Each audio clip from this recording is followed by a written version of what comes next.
go again. So may check engine.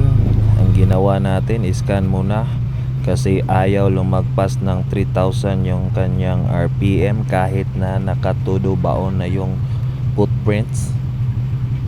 So scan lang muna. So ang code dito is Wala pa, ma'am. bank 1 sensor 2 oxygen sensor. So inorderan natin sa Lazada. So 800 lang. Kasi sa kasa is aabot ito ng 11k. So tinanggal ko yung sa harapan at dito ko nilagay yung bago.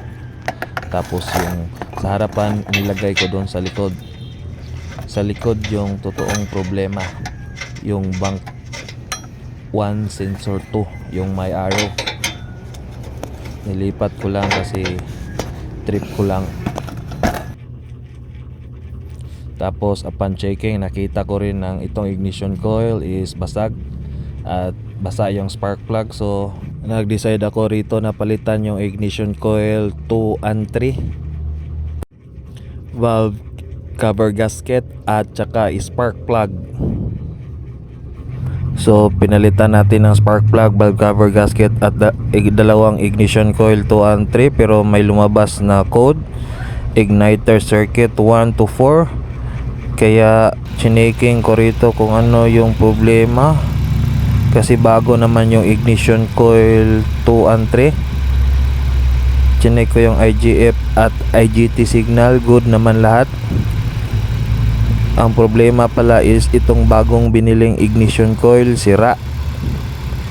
Binili to sa Dumaguete, kaya binalik na lang at pinapalitan ng bago. So binalik ko na lang yung luma para makaandar habang inaantay yung ignition coil na ipapalit.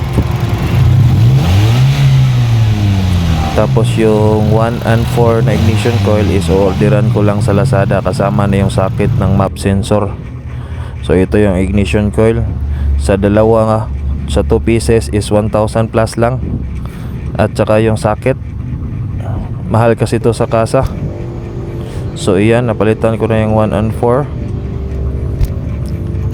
At itong map sensor socket, basag kasi yung luma.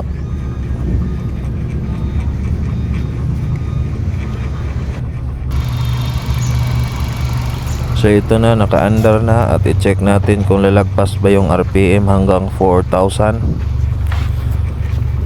at kung meron pa bang check engine. So as you see, wala nang nakikitang check engine, wala nang nakikitang yellow light, at lumagpas na rin hanggang 4,000 yung RPM. So it's okay.